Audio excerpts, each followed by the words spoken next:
Bismillahirrahmanirrahim.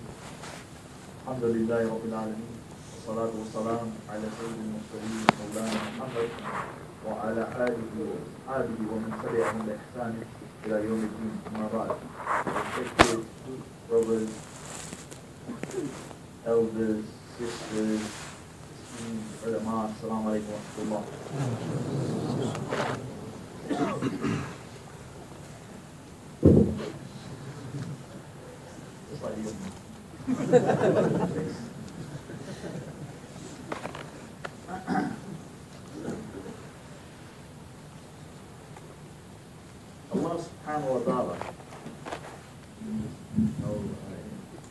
Allah subhanahu wa ta'ala has a thing called sunnahs. In the Quran, Allah subhanahu wa ta'ala speaks about the sunnahs of Allah subhanahu wa ta'ala. He says, لن تجد لسنة الله تبديلا ولن تجد لسنة الله تحويلا. You will not find for the sunnahs of Allah subhanahu wa ta'ala any change.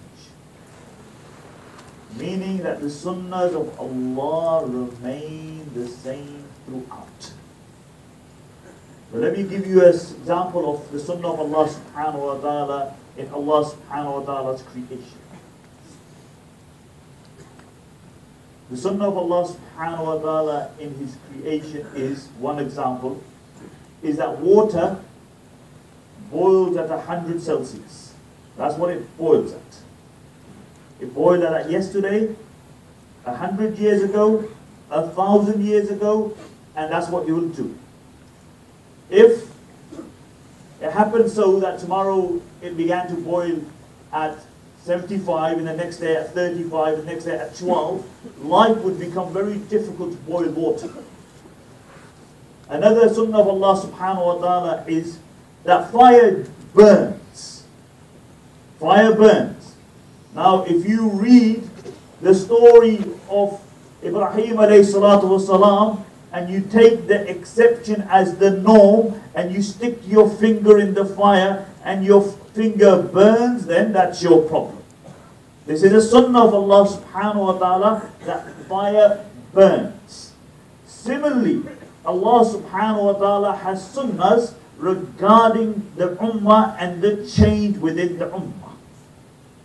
Allah subhanahu wa ta'ala says, قُلْ جَاءَ الْحَقِّ وَضَحَقَ الْبَاطِلِ إِنَّ الْبَاطِلَ كَانَ زَهُوقًا. Say, when the truth comes, إِذَا جَاءَ الْحَقِّ وَضَحَقَ الْبَاطِلِ إِنَّ الْبَاطِلَ كَانَ زَهُوقًا. When the truth comes, falsehood vanishes.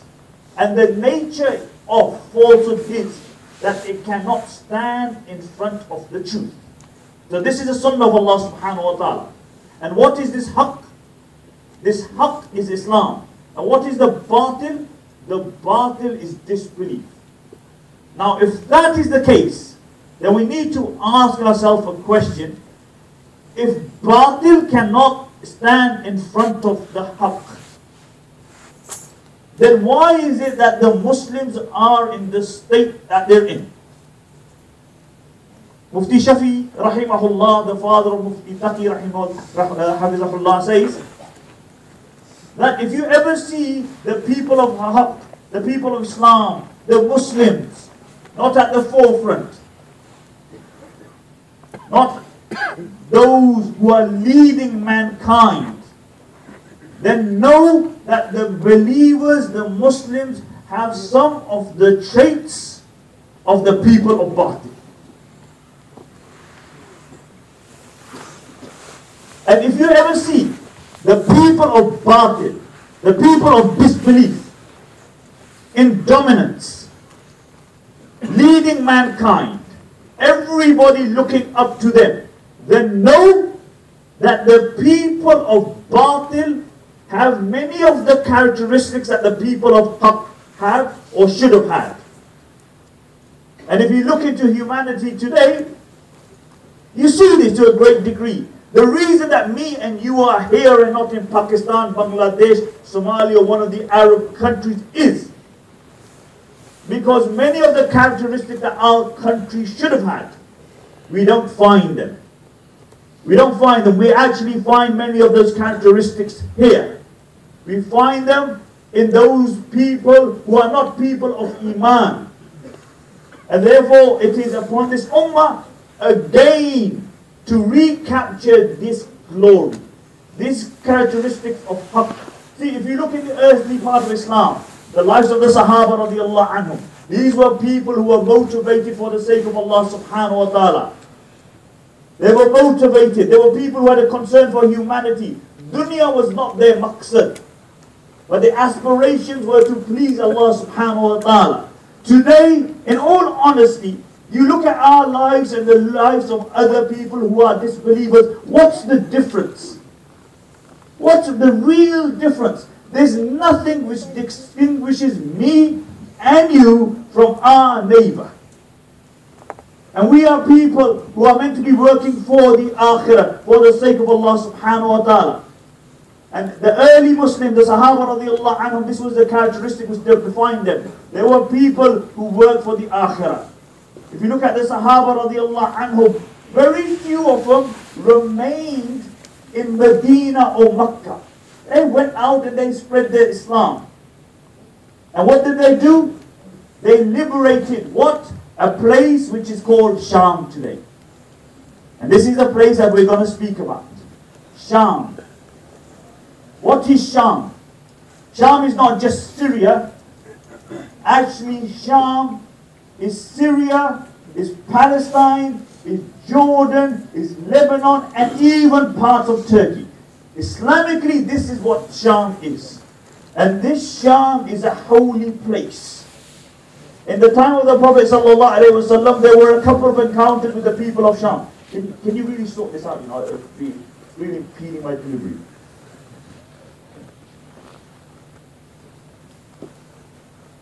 In the time of the Prophet ﷺ, there were a few encounters with the people of Sham. A few encounters. What were those encounters? In the time of the Prophet ﷺ, you had the battle of Mawta, which was the battle where Khalid bin Walid radiallahu anhu was given the title of Sayfullah. And you also had the Tabuk, where actually the Romans and the Christians and the leaders of Sham didn't turn up. They decided not to fight the Muslims. These were the encounters in the time of the Prophet ﷺ. Now let me take you 1400 years back for you to really understand what that place looked like. If you went 1400 years back prior to Islam, there were two superpowers in the area.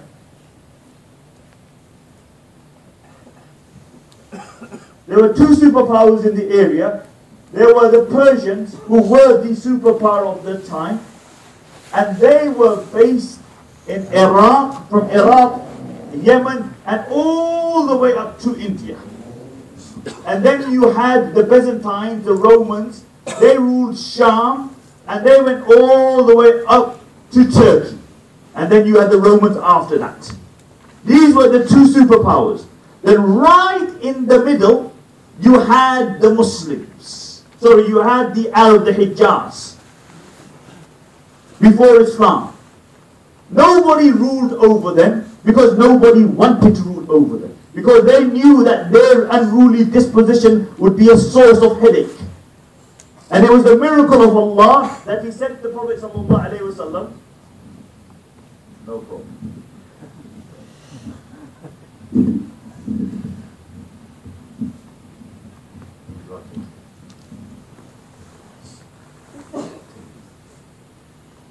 And this was a miracle that Allah subhanahu wa ta'ala sent the Prophet ﷺ to these people, and He changed the person that the two superpowers could not change.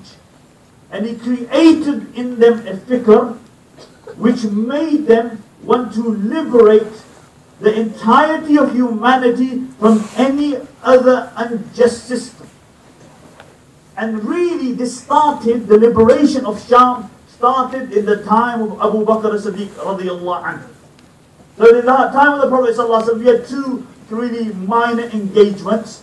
And then in the time of Abu Bakr as-Siddiq radiallahu anhu, this started. Why did Abu Bakr radiallahu anhu want to liberate Sham? Well, there were a few reasons for this.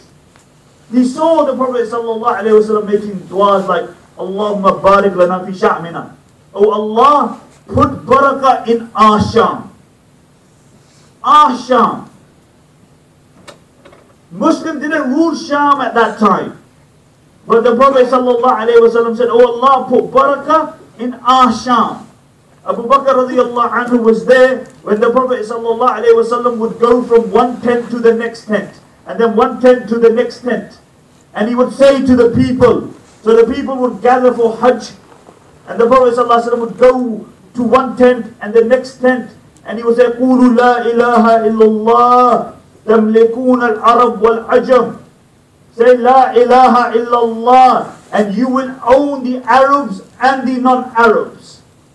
And the word Ajam, which was used at that time, was used for the Persians and the Romans. So he saw all this. He saw all this, the Prophet ﷺ saying all this. And he knew that the Prophet ﷺ made it an obligation upon this ummah to spread the deen. Now a question arises.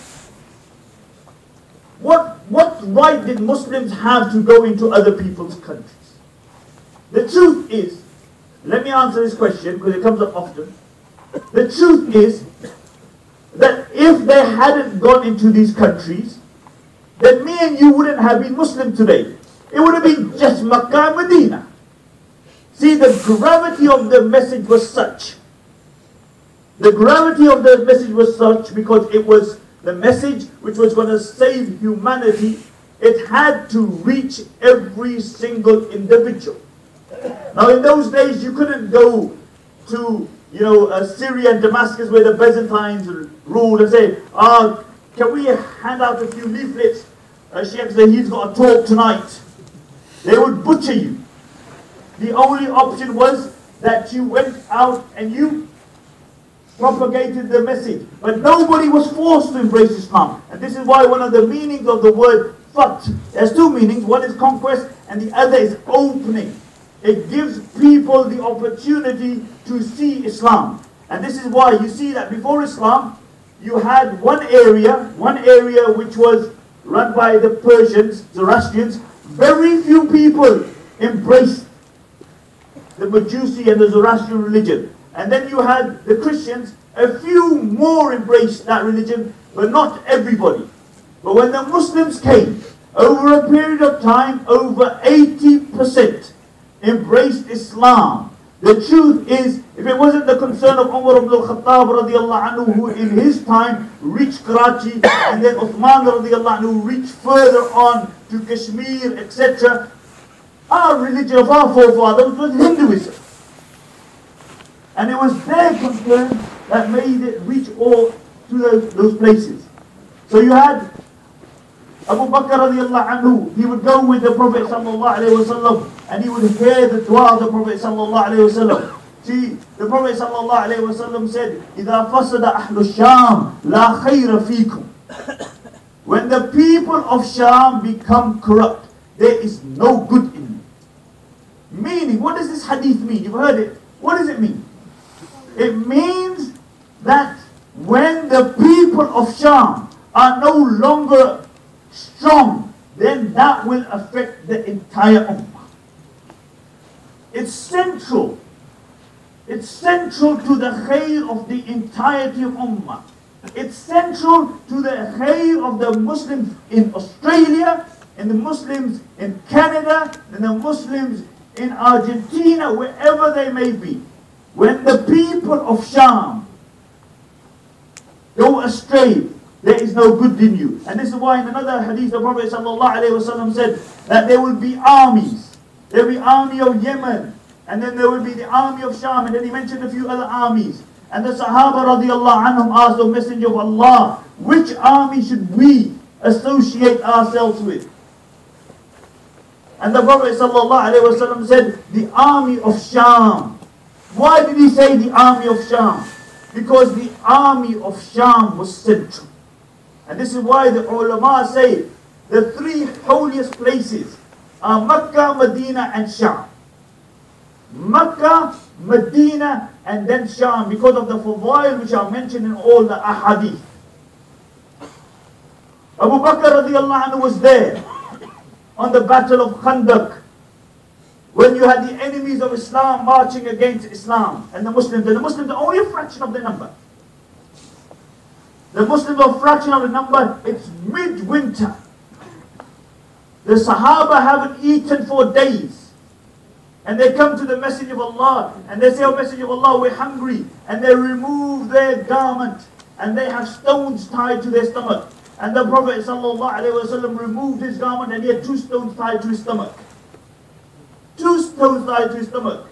Midwinter, no food. And they're digging a trench.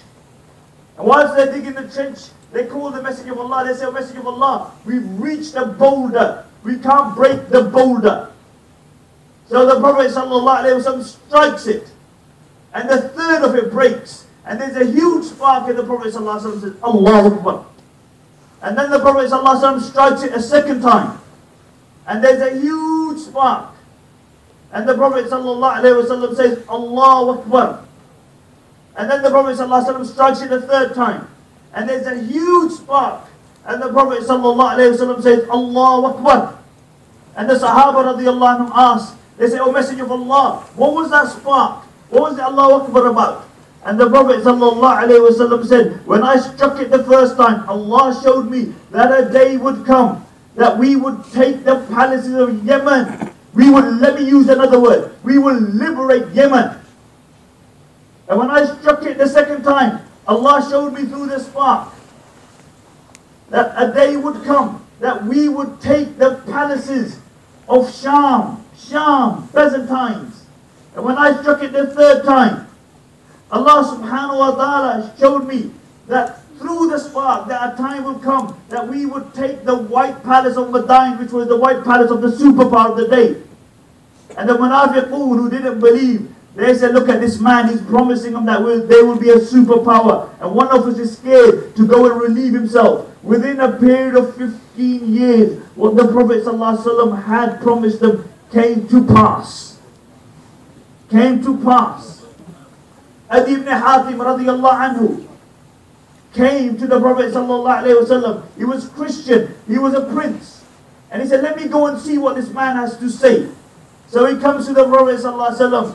And the Prophet ﷺ, he sits in his gathering, and the Prophet ﷺ gives him a pillow. And Ali said, "No, you sit on a pillow." And the Prophet ﷺ forces him to sit on the pillow. And then the Prophet ﷺ said, "Oh Adi, embrace Islam." And Adi said, "I'm already on the religion," meaning I'm a Christian, I don't need to embrace another religion. And the Prophet ﷺ said, "I know more about your religion than you do." And Adi said, "Tell me." And the Prophet ﷺ began to tell him about his religion. And Adi was shocked. And then the Prophet ﷺ said, "Oh Adi, let me tell you, a time will come that a woman will travel from Hira, which is in Iraq, and all the way to Mecca all by herself, and nobody will interfere with her. And she will do tawaf around the Kaaba."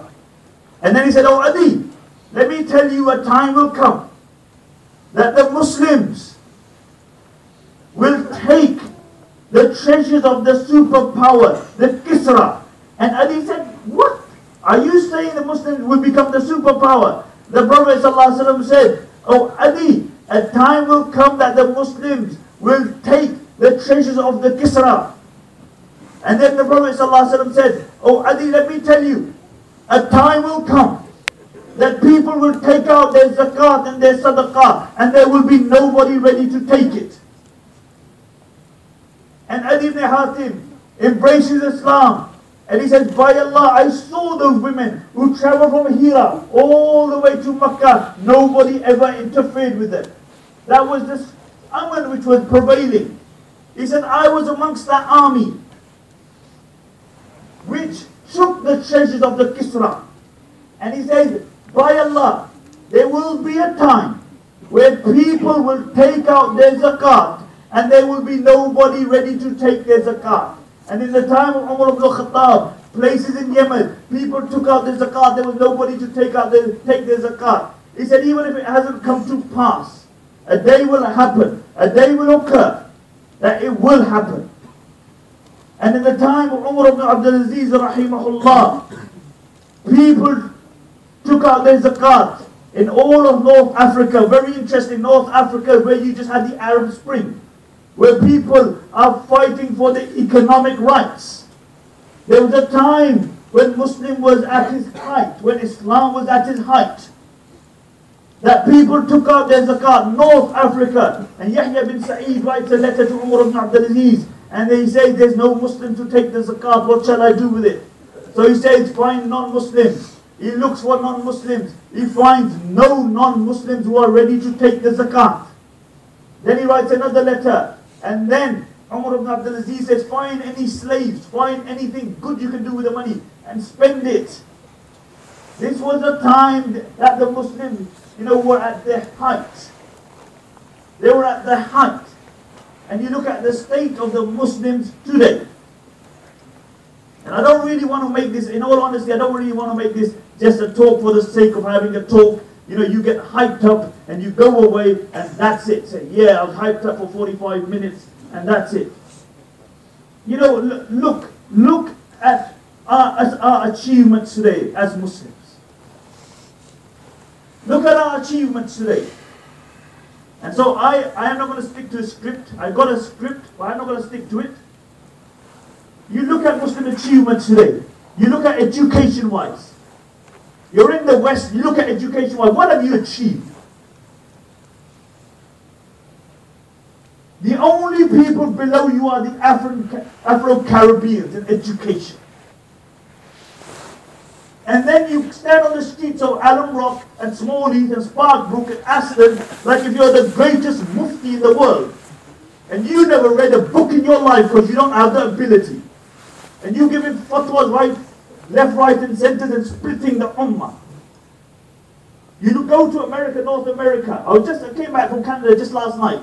They were saying statistically the Muslims in North America are second in education to the Jews. How come we're rock bottom and they're top? Same deen, and I'm not talking about Islam, I'm talking about our first revelation was Iqra. That's our motivation. We should be high achievers. And if you haven't achieved, your time has passed, then make sure your children achieve. Make sure your children don't become fifth columners. It's easy, wallah, it's easy to give it a large in your bedrooms. It's very easy to give it a large with your boys at 2 o'clock in the morning. But what focus, what vision do you have? What do you want to achieve? They regard you as fifth columners, and that's why they can do what they want with you. They can strip you of your passports. They can strip you of your citizenship. You were born here. And they can, if you have dual nationality, they can still strip you of your citizenship. Can they do that to anybody else?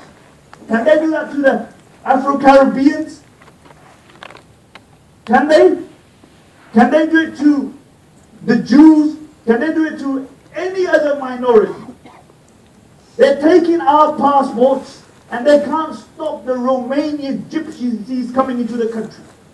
But what does it mean? I don't want to, just speak about it or like we're victims, because as Muslims we should be brave enough to do something about it. We should have a vision. We should have a concern. They write a couple of articles about your local imam and your local masjid, and all of a sudden you all get flustered. Don't go near that sheikh. The Telegraph did an article on him. He's too hot. What do you mean he's too hot? You seen sheikh in a miniskirt? He's too hot. Let me draw a parallel. I said, I'm not going to stick to a script. Let me draw for you a parallel. Just recently, Nelson Mandela died. Nelson Mandela is regarded as the leading statesman of our generation. Greatest leader of our generation. He wasn't a Muslim. And I know before you thinking, why is he mentioning a kafir for he's in Jahannam? The Aqeedah is clear, but what? Didn't the Prophet ﷺ speak about Mut'im ibn Adi? When the Prophet ﷺ came back from Ta'if, Mut'im ibn Adi was a man who gave the Prophet ﷺ protection. And on the battle of Badr, the Prophet ﷺ said, if Mut'im ibn Adi was alive today, these 70 people that we have captured, I would release them all free. Abu al-Bukhtari was a man who worked to have the boycott lifted against the Muslims. In the battle of Badr, he's on the opposite side to the Muslims. And the Prophet ﷺ said, in the battle, said, if you see Abu al-Bukhtari, try to avoid him. Try not to kill him. Because he done us a favor. He was a non-Muslim. Umar ibn al-Khattab, there was a man, the leader of the superpower, the Persian, Anushirwan the Just. He was known as Anushirwan the Just. Umar ibn al-Khattab radiallahu anhu had his entire biography read to him. He was a kafir. He had his entire biography read to him. And then a time changed. Then Umar became the leader of the superpower. And then the Zoroastrians come to Medina. And they come to the house of Umar ibn al-Khattab radiallahu anhu. Brother, there's a guy keeping miswak in the please, you're studying. And then Umar ibn al-Khattab radiallahu anhu, they come to Umar radiallahu anhu's house and they see a mud hut. A mud hut. And they're shocked. They said, is this where Umar lives? Most powerful man on the face of this earth? They said, yes. Then they go to the masjid and they can't find Umar ibn al-Khattab, and then they ask a boy. They say, where's Amir al-Mu'mineen?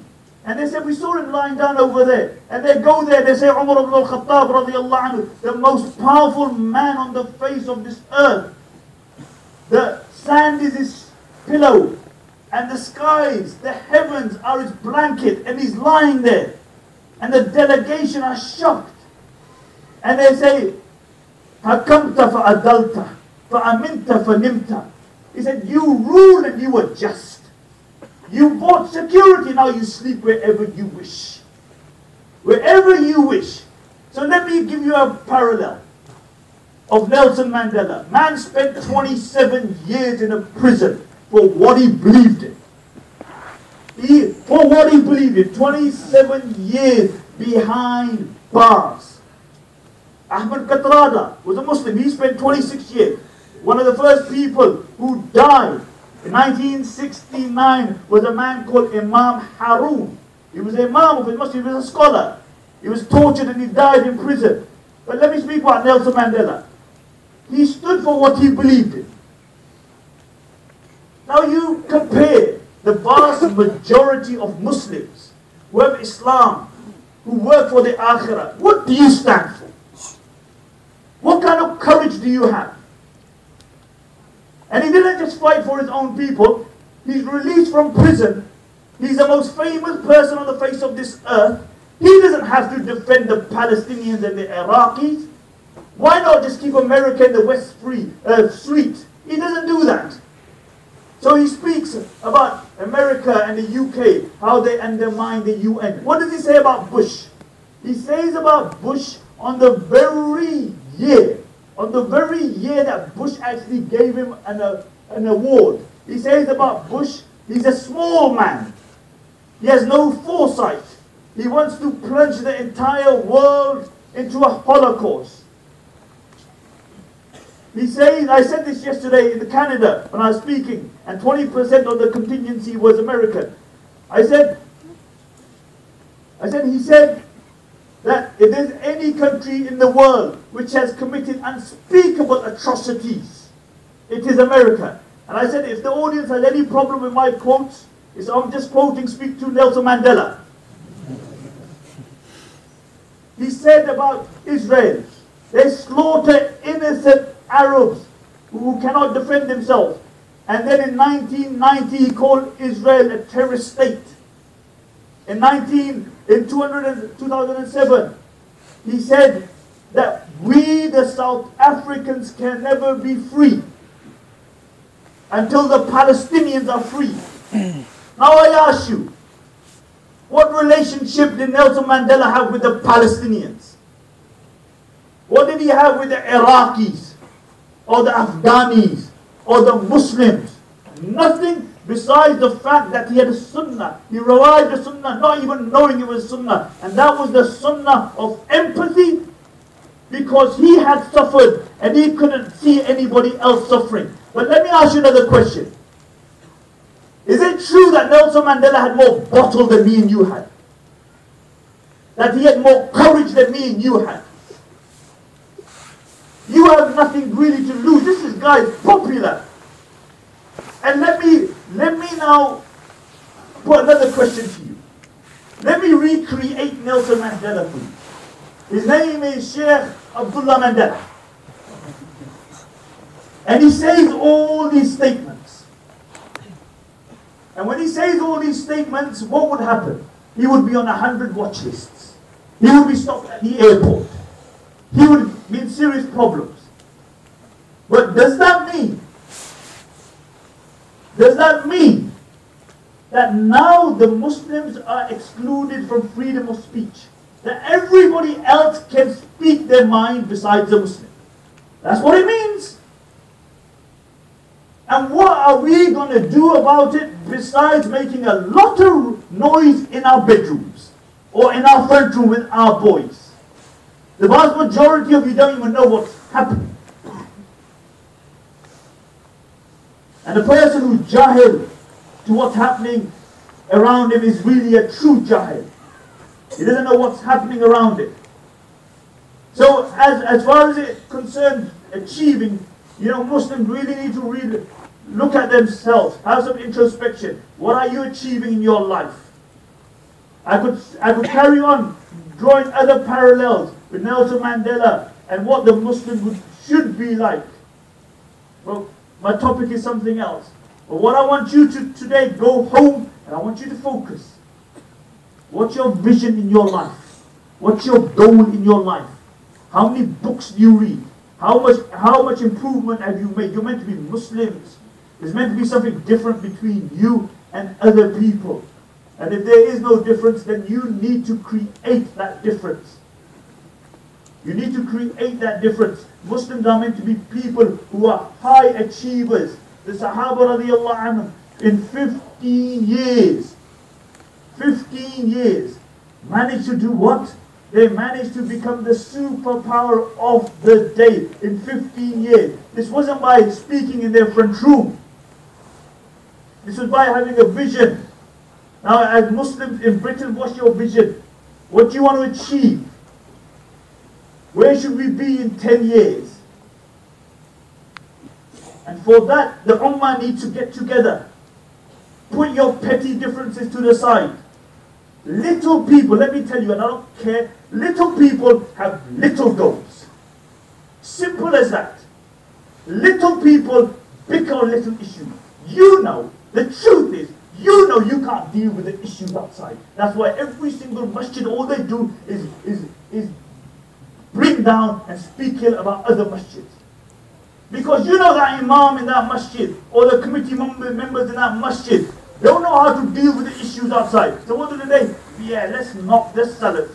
Let's knock the Sufis. Let's knock this group and knock this group. And that's all you do. Is that your purpose here? Is that your greatest problem here? Your civil liberties are being eroded on a daily basis, and that's all you can talk about. I'll tell you why. Because it makes you feel better than the other man. That's it. It makes you and your 10 boys feel better. Bro, him, he's a deviant. And you look at the Sahaba radiallahu, look at the vision that the Sahaba had, the goal that the Sahaba radiallahu. Do you think anybody in Sham cares what background you come from?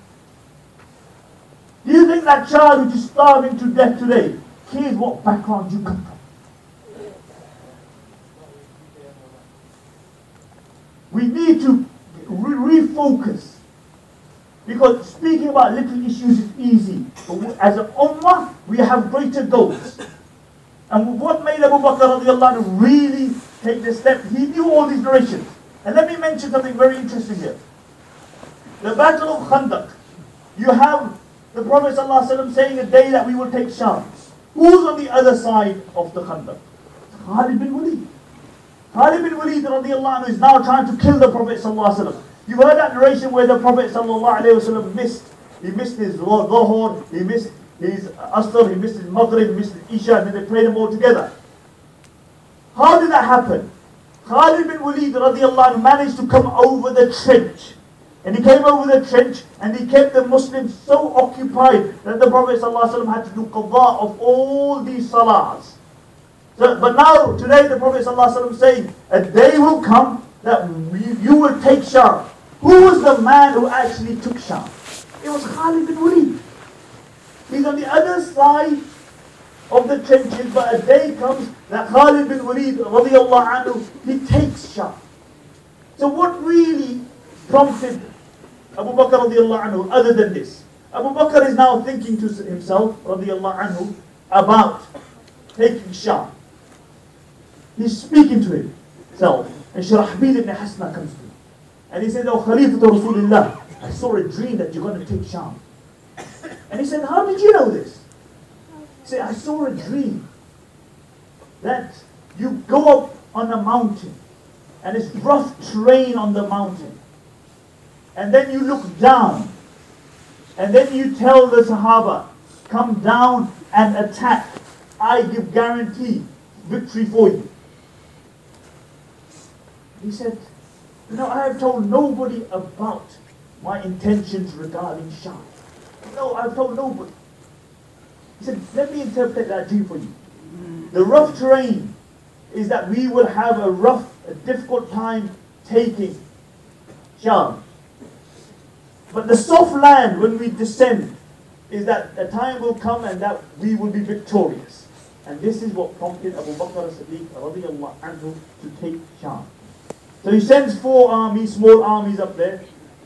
And the people of Sham, the Christians, they send a huge army to fight them. And they say, "We will show Abu Bakr, we will teach him a lesson for coming into our lands." And Abu Bakr radiallahu anhu laughs when he hears the news.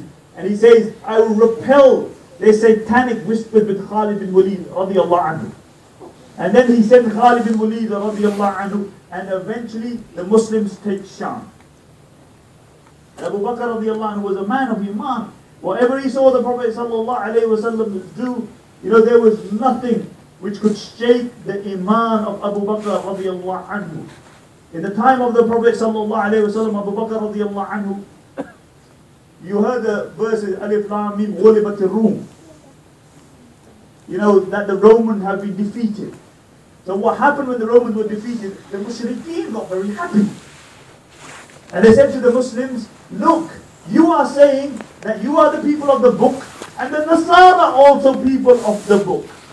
But how is it that the Nasara have been defeated by the Zoroastrians who are mushriks like me and you? Us and them are mushriks."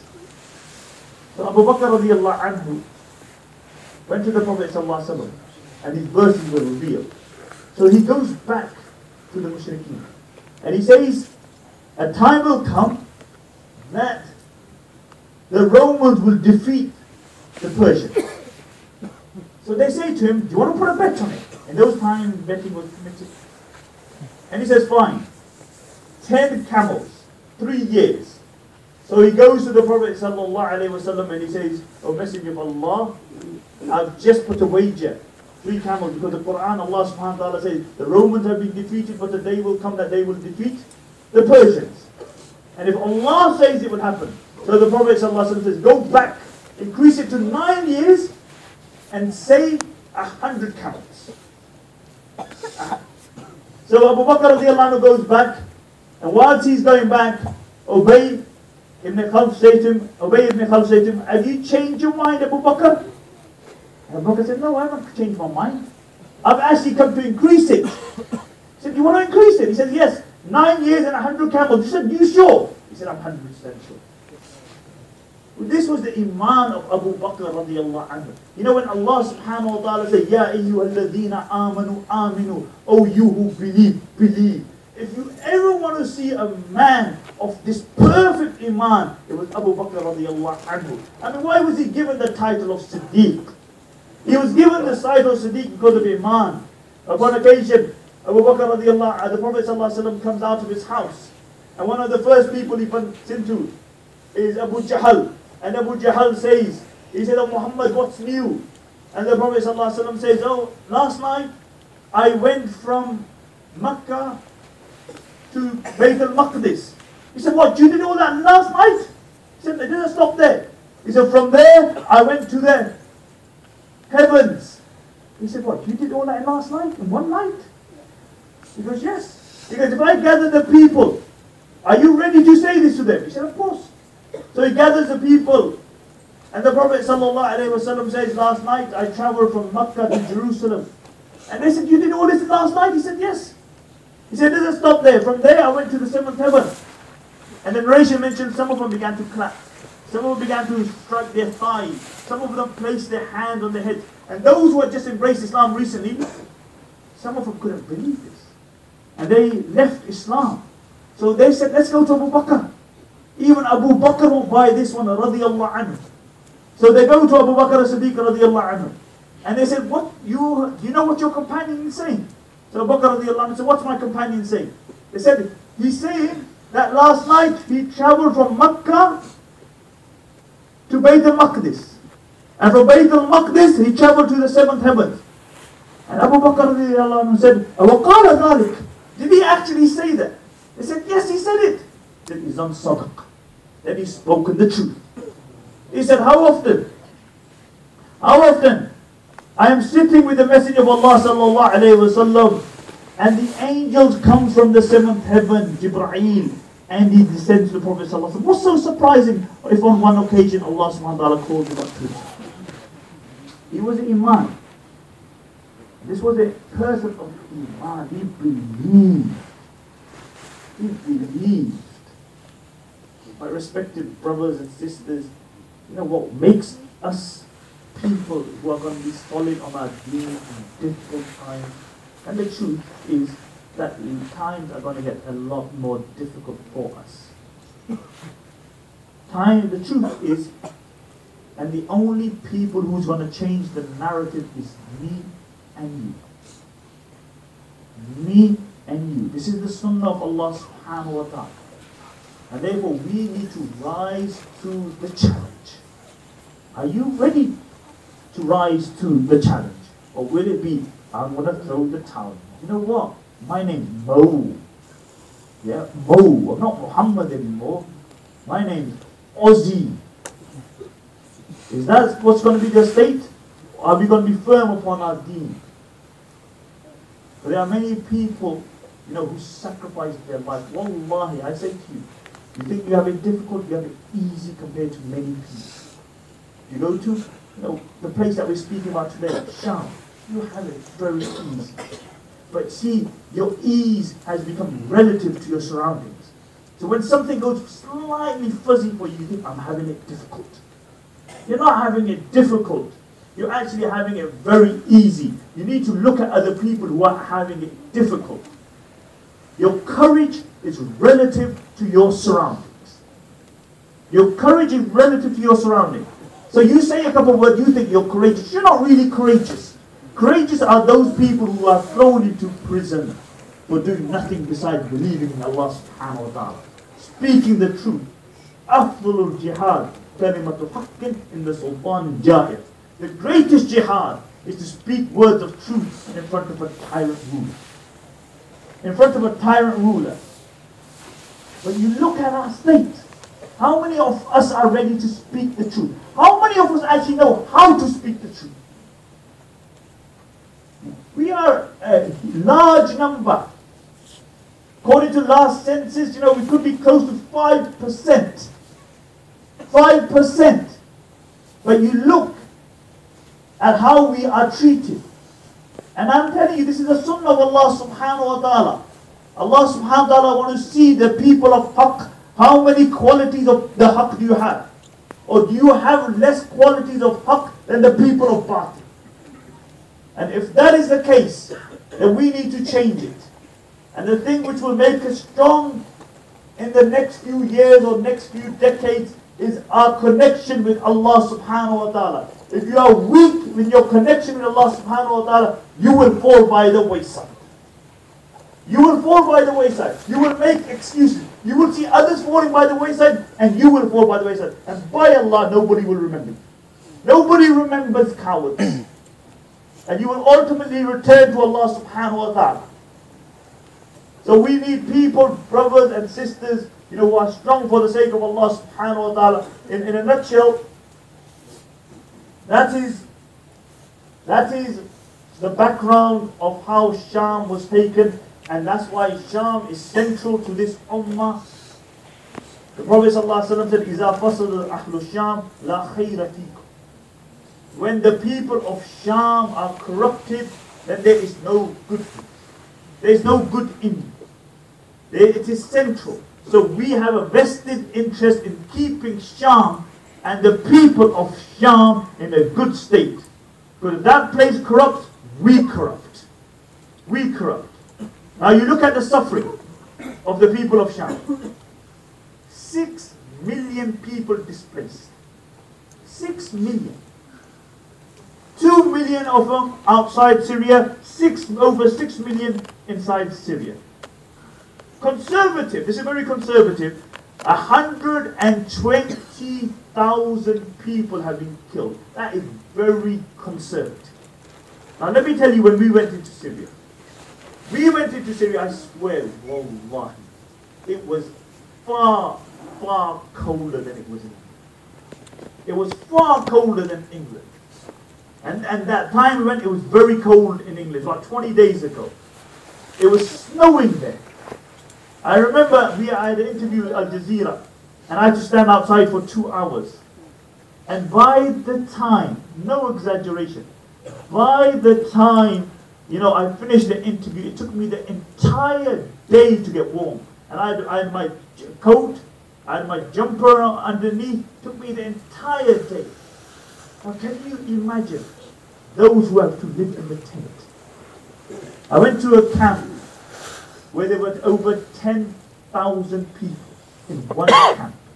These were the, wallahi, they say these were the lucky ones who have a camp. They reached close to the border. Over 10,000 people in one camp. Before I mention this, I'll come back to the camp, let me tell you about another thing. We went in with Dawah Foundation, who sponsored this event. They organized a containerized village. So for some of the families, because there's 6 million who have been displaced, for some of the family, they took them out of tents and they put them into these containerized villages. The vast majority were widows and orphans. They had proper wudu facility there. They had toilet there. But cold water. I swear, and this is no exaggeration, wallahi, I had to do wudu there. Not in the tent, there. And I was thinking to myself, if I had to do this 5 times a day, I don't know how I would cope. This is reality. So when you say you have it difficult, by Allah, you don't have it difficult. You don't have it difficult.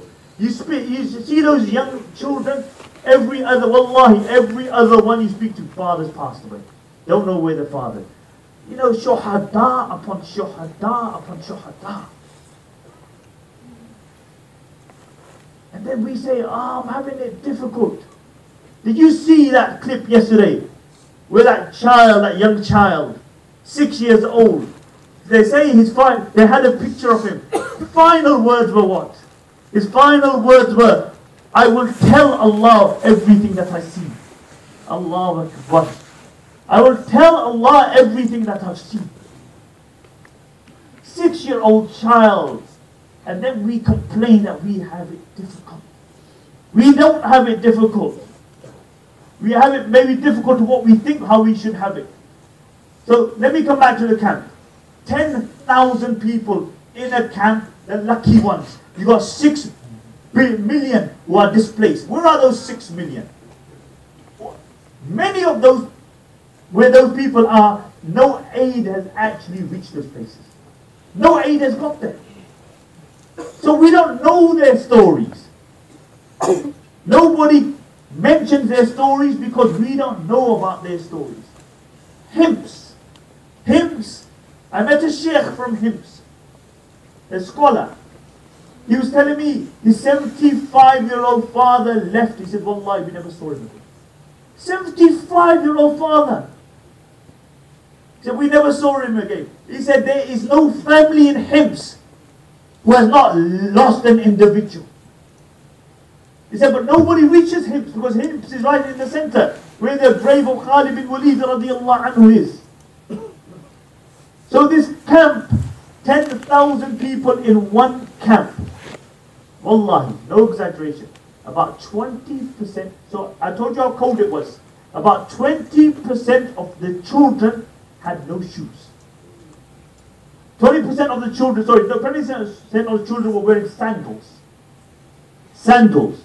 It's freezing, -0, and you have these 1 or 2-year-old children who are walking around in sandals.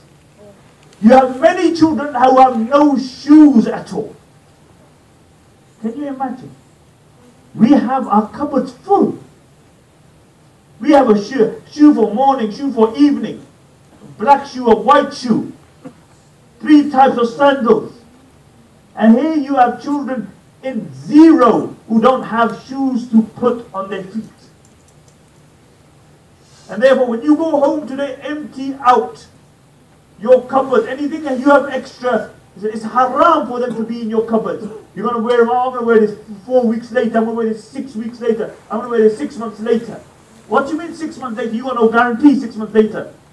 But I only realize this. I've heard this many times. I thank Allah subhanahu wa ta'ala that Allah allowed me to go when it was so cold. Because I could appreciate it. I can tell you day in, all day, how bad it is, how cold it is. Wallahi, you cannot experience it until you are there and you see those people. Can you imagine something so simple? Something so simple as having a shower.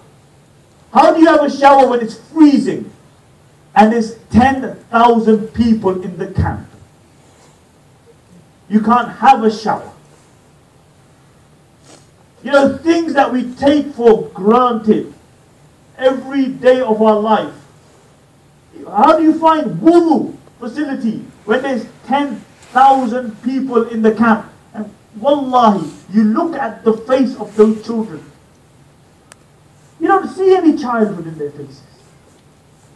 You don't see any child because you're traumatized. 6 million people, in total 8 million people who have had to leave their homes. You saw the clip, many of you may have seen the clip of Saddam, the young boy who was sitting by his bed. And this young boy, his brother, he was injured, shrapnel. He was injured, he was paralyzed, waist down, and his brother carried him to the border. Turkey, he was one of the lucky ones. And they say, the nurse was telling us, they don't know where his father is. This is common. They don't know where his father is. And every day, his mother's in the village, every day the boy cries for his mother and father. Now, some of you are young, you can't relate to this. But for us who are parents, we can relate to it. For us who have children, we can relate to it. That every single day that you cry for your mother and you cry for your father. And they say that this is one of the stories. This is one of the lucky ones who made it across the border. What about, I would say, what about the millions that you will never hear their stories? The millions that you will never hear their stories. Let me tell you about rape. And I'm not going to go into graphic details because there's so many young children here. Rape. Rape is being used systematically as a tool to break people's honor, break sisters' honor. So, I don't want to go into details. There's much detail out there. They rape sisters. Many of them, as a consequence, commit suicide. They don't know how to go back to their husbands. They don't know how to go back to their families. So they commit suicide. And it's impossible to believe that even animals would do this. But it happens. And this is why, if nothing else from this talk, wallahi, if nothing else from this talk, don't complain. Don't complain about your lot. Don't complain that you can't give the bill. That you need to make more money. You have no right to complain. Who gave you any right to complain that you can't pay your bill? Or you can't buy a bigger car? But that's what happens, isn't it? When we become so life becomes so easy. I would advise everybody to go and see what's happening there. And if you can't go and see, at least assist. Go and see what's happening. They'll most likely take off your passport when you get back. That's a different thing. But you know the suffering. Because this is for your own Islah, if nothing else. When you go there and you see the suffering of other people, you realize. Wallahi, I can tell you about graphic details of sisters being raped, how they were raped, rape upon rape, gang rape. These are meant to be, my and your sisters. My and your sisters. I met doctors. I've met doctors from Manchester. The guy was telling me he worked in Aleppo. He said, sometimes we work 18 hours. Some kid comes, chopped hand, you have to amputate his hand. But he said, Wallah, he said, 90% of the people that we have to deal with are innocent civilians. Indiscriminately, they throw bombs, indiscriminately, over populated areas. See, all these are tactics to beat down a nation. You rape their women, you throw bombs, snipers. Snipers wait, and they often go for children, and you saw the BBC report, pregnant women. So they wait for it, so they just sit there. Nobody is excused. Nobody is spared. So a child will be playing football and they will shoot him. I met a brother, he's from England. I said to him, what's the worst that you ever seen? He said, Wallahi Sheikh, he said, he works in Aleppo. He said, Wallahi Sheikh, I've seen so many horrific things I cannot even explain. I said, but what's the worst? He said, there's so many, I've seen so many children being shot.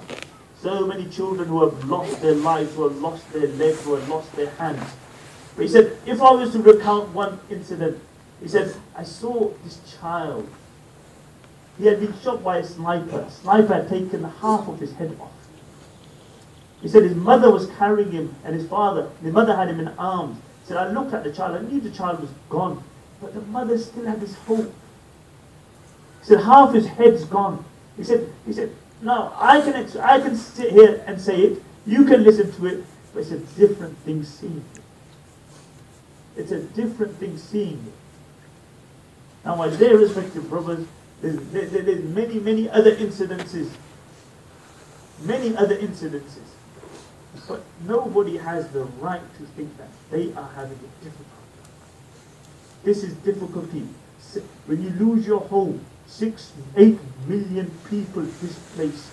How to build a home? I met a sheikh. The sheikh told me, he said, by Allah, his family had migrated 5 times. He said the Sahaba migrated 3 times. Twice to Habsha and 1 to Medina. He said my family have migrated 5 times. One place they go and they find it unstable. Second place they go, they get kicked out of there. Third place, the army comes. And 5 times. This is the kind of difficulty that our people are going through. You will never, this is the tip of the ice. I wasn't there for very long. The vast majority, the real horror stories, you will never hear of them. You will never hear of them because nobody ever reaches them. People starve to death in villages which are besieged. People starve to death. Can you imagine starving to death? Don't eat for a day or two. You starve to death because nothing comes in and you can't come out. And if you come out, there's a possibility that you will get butchered or you will get raped. And that's the reality on the ground. That's the reality. So as believers, we need to assist. We need to assist. The Prophet ﷺ said, sometimes a person gives 1 dirham, it's equivalent to 100,000 dirham. The Sahaba said, how? 1 dirham equivalent to 100,000? And the Prophet ﷺ said, sometimes a person only has 1 dirham. He has only 2 dirhams. And out of those 2 dirhams, he gives one in the path of Allah subhanahu wa ta'ala. And that dirham is equivalent to 100,000. You know, this land, wallahi, is so mubarak, I cannot even begin to tell you. This land is what land? This is the land where Umar ibn al-Khattab, I know no other occasion that Umar radiallahu anhu traveled besides for Sham.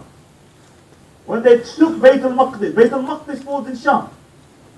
When they took Sham, they wrote a letter, they said, oh, Amir al-Mu'mineen, they will only give the keys if you come. They will only give the keys if you come. So Umar radiallahu anhu now travels all the way from Medina and he goes to Sham. And when he reaches Sham, Abu Ubaidah ibn al-Jarrah, who was the governor of Sham at that time, says to Umar ibn al-Khattab, he says, Amir al-Mu'mineen, these people, they live a pomp lifestyle and they expect the same from other leaders. He said, for a moment, Amir al-Mu'mineen, change your clothes. So Umar radiallahu anhu said, I don't really want to. You know, Umar, he had his old patchy clothes on. And he said, no, Amir al-Mu'mineen, just for a little while, change your clothes. So Umar radiallahu anhu enters the tent, and the narration, this is a very interesting incident, because, see, the Christians also narrate this narration. And they have their own, so they, historians mention this narration as well, but they have their own kind of, they mention the fact that he changed his clothes. So Umar radiallahu anhu comes out of the tent, and he takes a few steps, and he turns to Abu Ubaidah ibn al-Jarrah, and he says, Abu Ubaidah, we were a base nation, and then Allah honored us with Islam. We were a base nation. We had no izzah. Then Allah gave us izzah through Islam. Where will we be if we relinquish the teachings of Islam? And then he entered the tent, and he took off his cloak. He took off his cloak, and he wore his old patchy clothes, and he came out. But wallahi, Umar, no matter what clothes he wore, Umar remained Umar. Umar history doesn't remember any of those pomp leaders, but history does remember Umar ibn al-Khattab. It remembers Umar ibn al-Khattab because nobody remembers people for your clothes. I've said this 100 times. This is what place? This is the place regarding Allah subhanahu wa ta'ala says, Subhanalladhi asra bi'abdihi laylan min al-masjid al-harami ila al-masjid al-aqsa. This is the place that Allah subhanahu wa ta'ala took the Prophet sallallahu alaihi wasallam from Masjid al-Aqsa to the Masjid, from Masjid al-Haram in Makkah to Masjid al-Aqsa. And then Allah subhanahu wa ta'ala says what? وَبَارَكْنَا حَوْلَهُ. We put barakah around it. The ulama are unanimous that the barakah around it is the entirety of Sham. Entirety of Sham including Syria. And many verses of the Quran. Why didn't Allah subhanahu wa ta'ala just take the Prophet directly from Makkah to the heavens? He could have done it. Why didn't he do it? Because he wanted to show the significance of this place. The importance of this place. This is the place where? This is the place. Today you got Bashar leading this place. Bashar.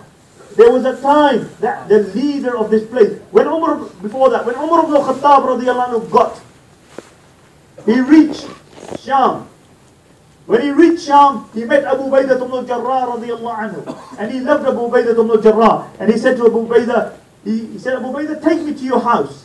And Abu Ubaidah ibn al-Jarrah said, Amir al-Mu'mineen, why do you want to come to my house? You come to my house, and all you are going to do is you're going to rinse your fingers, and you'll rinse your eyes out. And Umar said, no, take me to your house. So he takes Umar ibn al-Khattab radiallahu anhu to his house. And when he takes him to his house, Umar enters his mud hut. Oh, Abu Ubaidah ibn al-Jarrah, one of the 10 who's guaranteed Jannah, the leader of Sham. Now the Muslims are the mighty, the superpower. And he enters his house, and he looks around. And there's hardly any goods. And Umar radiallahu anhu says, bring me some food, Abu Ubaidah. And Abu Ubaidah radiallahu anhu brings Umar radiallahu anhu some water and some crumbs. And Umar radiallahu anhu takes the crumbs and he says, don't you have anything other than this? And Abu Ubaidah ibn al-Jarrah says, O Amir al-Mu'mineen, this is enough to take me to the other side. Our 10 pairs of shoes are not enough to take us to the other side. Look, I'm not having a go at anybody. I'm just saying, let's be real. Let's be real. You have a big house, alhamdulillah, Allah give you a big car, Allah give you more. But don't make this your only focus in life.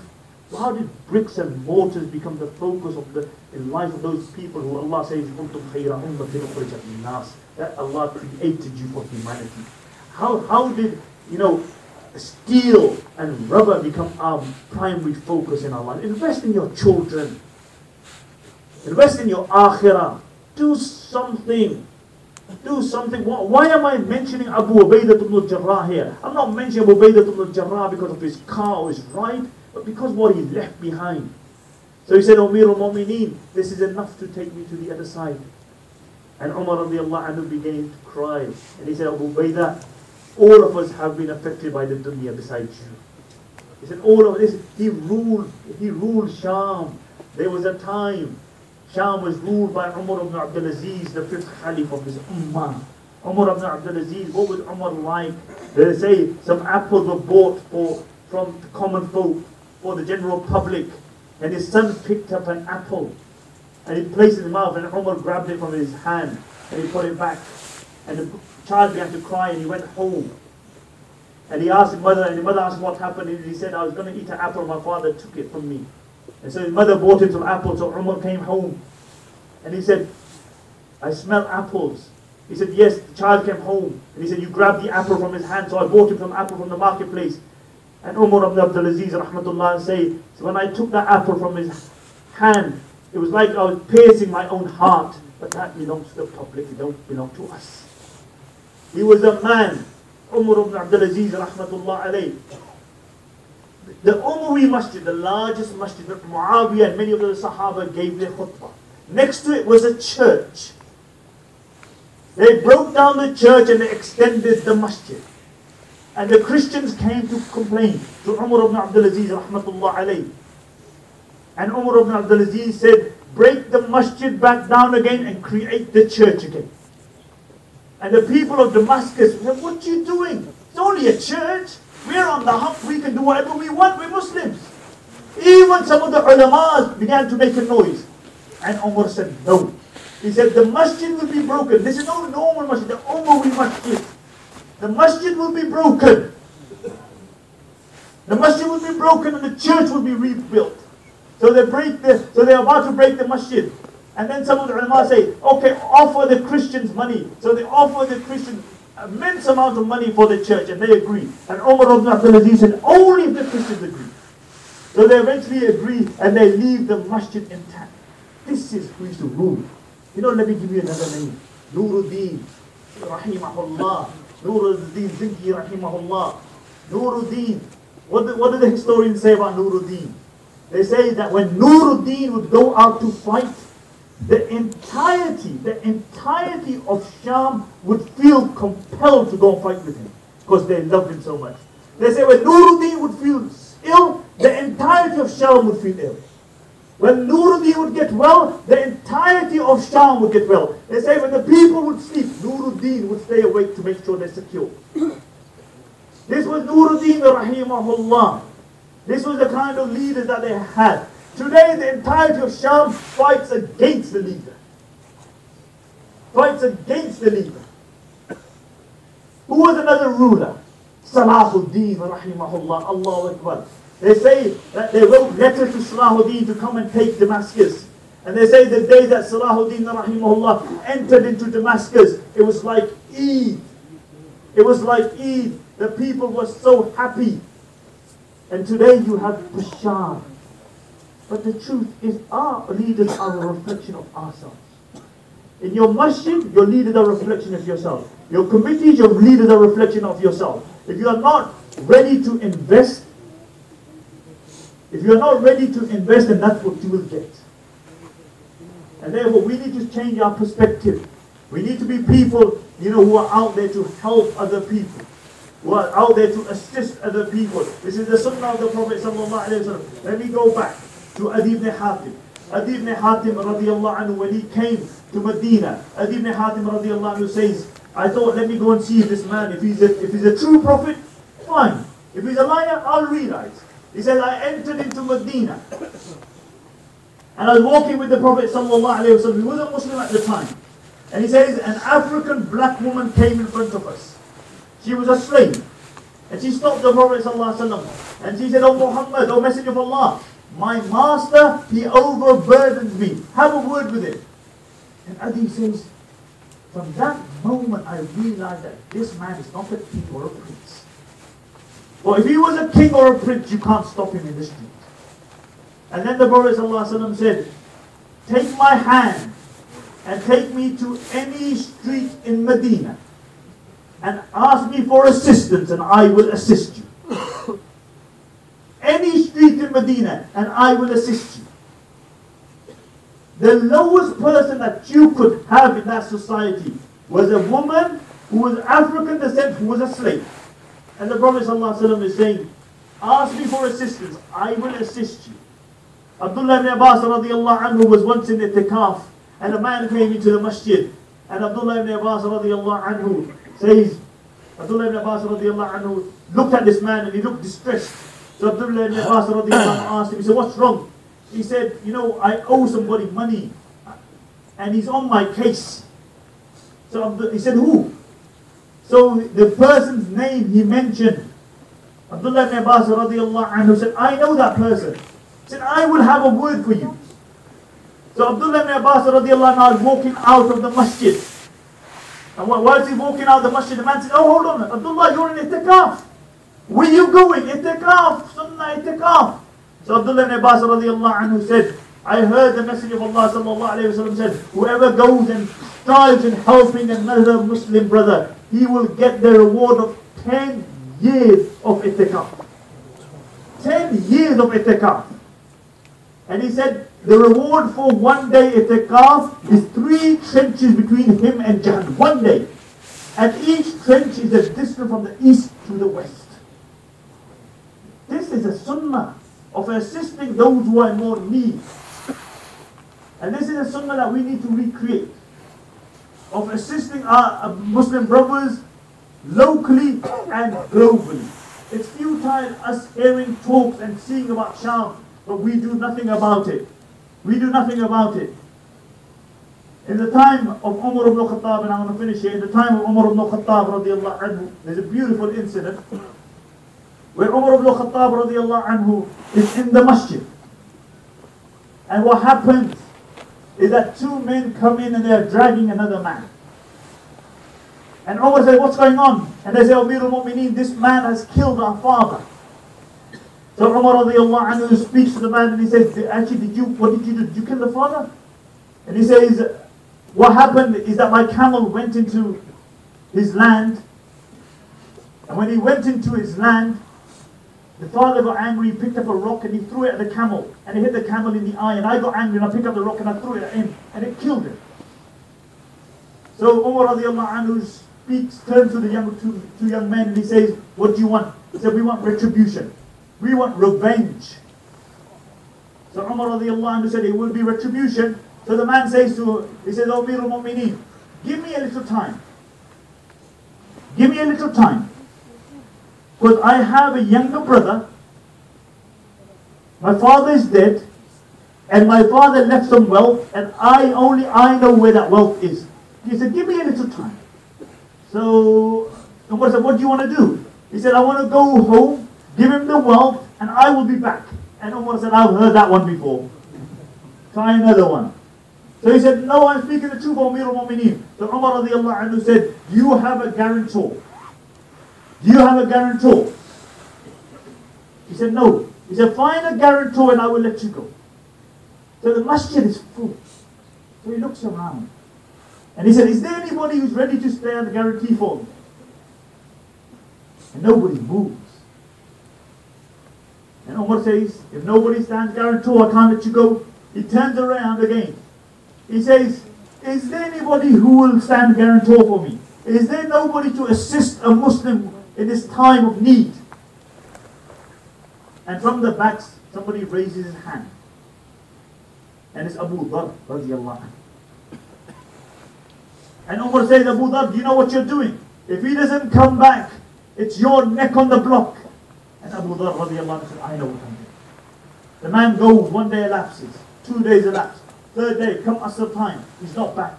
The two young men go to the house of Abu Dhar radiallahu anhu, and they say, Abu Dhar, we told you not to stand guarantee for him. He hasn't come back, no, it's your neck on the block. It's your neck on the block. So Abu Dhar radiallahu anhu said, Maghrib is the time, Maghrib hasn't come yet. So Abu Dhar leaves his home, he's going to the masjid. Can you imagine? It's the talk of the town. Abu Dhar, the beloved of the Messenger of Allah sallallahu alayhi wa sallam. Today, Abu Dhar is going to be beheaded. Everybody in Medina is speaking about it. Everybody. And he reaches the masjid. And the man hasn't returned. And Salah is about to start. And all of a sudden, a man runs into the masjid. He breaks the rows and he goes to the front. And it's the same man. And Umar is shocked. And Umar says, why did you come back? I said, nobody behind you, no spies. You were free to go. And the man says, Amirul Mu'mineen, I didn't want people to say that the Muslim gave his word and then he did not fulfill it. And he turned to Abu Dhar and he said, Abu Dhar, why did you stand guarantee for a man that you didn't even know? And Abu Dhar radiallahu anhu said, Amirul Mu'mineen, I didn't want people to say that a Muslim needed help and there was nobody to help. A Muslim needed help and there was nobody to help him. And then Umar turned to the two young men and they said, Amirul Mu'mineen, you bear witness, when there are people like these two alive, then we have forgiven him. My dear respected brothers and sisters, you know, people need your help. In one capacity or the other. If you can bring awareness, if you can give money, if you can go and see the plight of these people, whatever you have, you do. Abdullah ibn Mubarak rahimahullah said, often small actions are huge in the eyes of Allah because of the intention. And often huge actions become insignificant in the eyes of Allah because of the intention. We, and I'm going to finish here, we have a global fikr for the ummah, but also we need to be proactive here as well. We need to be, because let me tell you this quite clearly. If you don't get your houses in order, tomorrow you will not be able to send even a penny to Syria or any Muslim country. They will badger you, they will beat you down, they will scare you so much, you will be regarded as the other. As the other. And therefore, Muslims as a community need to throw away these, little issues of bickering and ikhtilafat, which is holding the Muslim Ummah back. And be focused.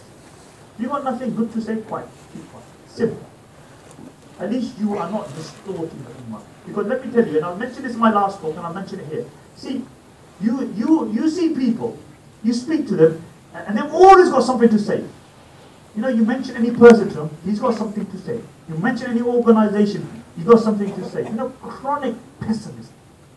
The Prophet ﷺ said, Man qala halak al-nas wa huwa qad ahlakahum, who says that the people have been destroyed, he's the one who's destroyed.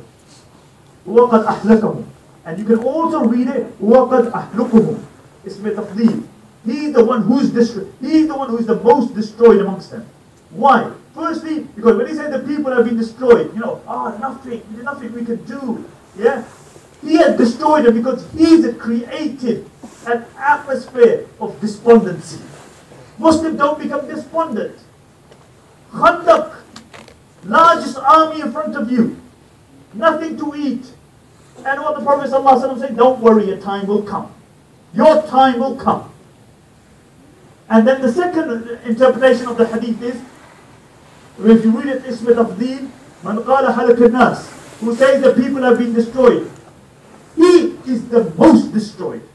Why? Because he has no trust in Allah.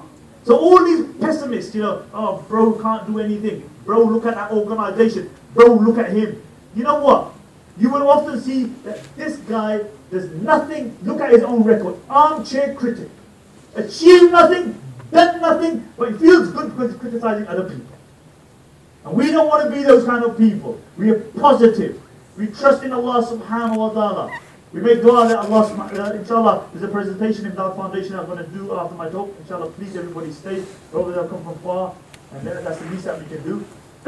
Inshallah, we make dua that Allah subhanahu wa ta'ala alleviate the suffering of our brothers and sisters in Syria.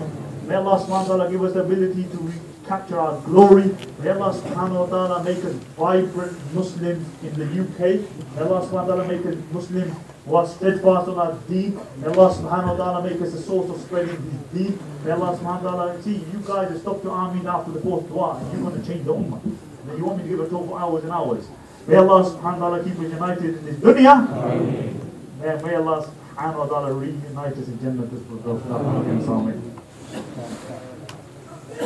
Allah.